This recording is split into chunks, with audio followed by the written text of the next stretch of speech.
जय हिंद। वेलकम आपका एक्सिसमेंट jobs and welfare channel में। पूर्व सैनिकों के लिए मेट्रो की ओर से वैकेंसी निकाली गई है। इस वीडियो में हम डिटेल से जानेंगे। चैनल को सब्सक्राइब कर दीजिएगा, आपको इस तरह के अपडेट पूर्व सैनिकों, पैरामिलिट्री फोर्सेज और डिपेंडेंट्स से रिलेटेड मिलते रहेंगे। तो यहाँ पर ये वैकेंसीज निकाली गई है Uttar Pradesh metro rail corporation की ओर से। 13 मार्च 2023 को नोटिफिकेशन जारी किया गया है। 20 मार्च से अप्लाई कर सकते हैं, यानी शुरू हो गया है, और 19 अप्रैल 2024 तक। 30/4/2024 3 अप्रैल 2024 को इसके एडमिट कार्ड डाउनलोड हो जाएंगे और टेंटेटिव जो रिटर्न एग्जामिनेशन होंगे, यानी संभावित डेट है ये 11 मई, 12 मई और 14 मई को हो सकता है। अलग अलग कैटेगरी में यहाँ पे वैकेंसीज है। कुछ हाई लेवल की वैकेंसीज मिलेगी आपको। उसके बाद है नॉन एग्जीक्यूटिव कैटेगरी की वैकेंसीज। यहाँ पर पूर्व सैनिकों के लिए वैकेंसीज आपको देखने को मिलेगी। यहाँ पे पोस्ट कोड नंबर दिया गया है NE01, इसी तरह NE02, NE03। ये आपको बाद में क्या उसका मतलब है वो आपको बताऊँगा। यहाँ पर देख रहे होंगे जूनियर इंजीनियर इलेक्ट्रिकल, सैलरी यहाँ पर 33,000 से 67,300 प्लस और भी अराउंड से यहाँ पे दिए जाते हैं। यहाँ पर पूर्व सैनिकों के लिए 4 वैकेंसीज आपको मिलेगी। तो 3 साल का डिप्लोमा जिन्होंने इलेक्ट्रिकल एंड इलेक्ट्रॉनिक्स इंजीनियरिंग और इक्विवेलेंट किया है, वो इन वैकेंसीज़ के देख सकते हैं। 28 साल मैक्सिमम है। पूर्व सैनिकों को यहाँ पर एज रिलैक्सेशन भी दिया जाएगा, जैसा कि उत्तर प्रदेश सरकार की तरफ से दिया जाता है।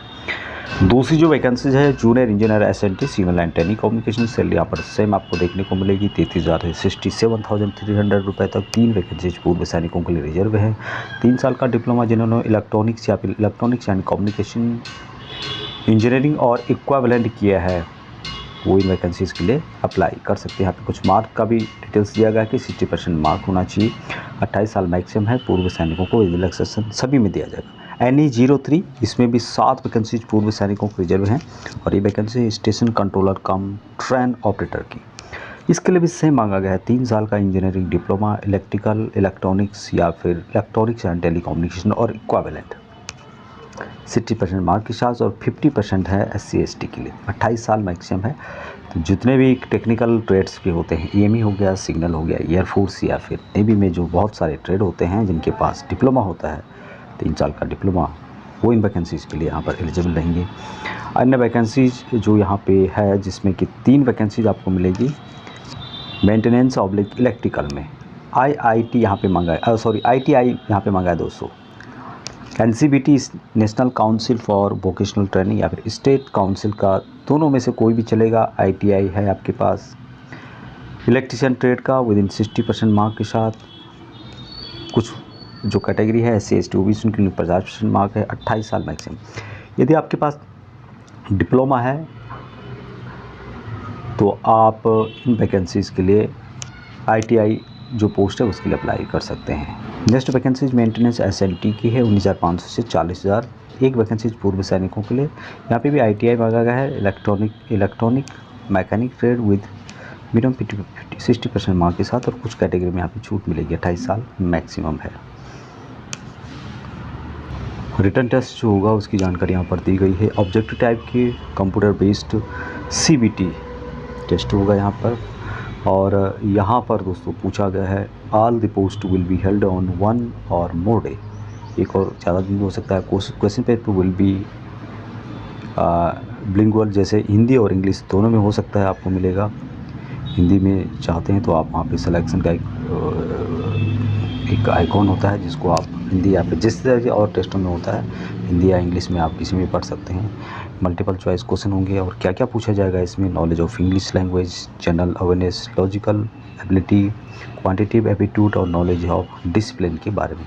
और यहाँ पर 140 क्वेश्चंस होंगे जो कैटेगरी में आपको पहले बताई थी पोस्ट कोड, यहाँ पे उसके बारे में बताया गया है कि उनमें इस टाइप के क्वेश्चन पूछे जाएंगे। और जो दूसरी कैटेगरी है, कोड नंबर यहाँ पे दिए गए हैं NE0708, इनमें 100 क्वेश्चन होंगे। यहाँ पर नेगेटिव मार्किंग भी आपको 1/3 देखने को मिलेगी। उसके बाद जो भी पास हो जाते हैं उनका psycho aptitude test, document verification, medical examination वगैरह यहाँ पे होगा। अभी जो पेपर होगा इसका सेंटर्स जो रखे गए हैं उत्तर प्रदेश के अंतर्गत है आगरा, अलीगढ़, बरेली, गाजियाबाद, गोरखपुर, झांसी, कानपुर, लखनऊ, मथुरा, मेरठ, मुरादाबाद, मुजफ्फरनगर, नोएडा, प्रयागराज, वाराणसी, अयोध्या और बस्ती और सीतापुर में होगा। अभी और जो यहाँ पे जानकारी दी गई है और जिसमें कि आपको कुछ cost of training and solely bond है, जो कि non refundable cost of training होगा, जो यहाँ पर बताया गया है। कुछ किस किस कोड के लिए कितना कॉस्ट है उसकी जानकारी यहाँ पर दी गई है। अभी पे एंड अलाउंसेस तो मैंने आपको पहले बताई थी। एज रिलैक्सेशन भी दिया जाएगा पूर्व सैनिकों को। Only candidate of UP domicile are eligible to such relaxation, यानी कि उत्तर प्रदेश के जितने भी पूर्व सैनिक हैं उनको ही एज रिलैक्सेशन यहाँ पर या जो भी रिजर्वेशन के लाभ है वो दिए जाएंगे। अपर एज एक्सेसमेंट के बारे में बताया गया कि UP will be length of service plus 3 साल subject to maximum age of 40 year. The एक्सेसमेंट are those who are covered in the definition as per extant rule of Ministry of Defence. Government of India candidate applying as accessman should be retired on 1/3/2024 and earlier, यानी कि 1 मार्च 2024 या उससे पहले जो retire आ गए हैं उनको ही इसका लाभ दिया जाएगा।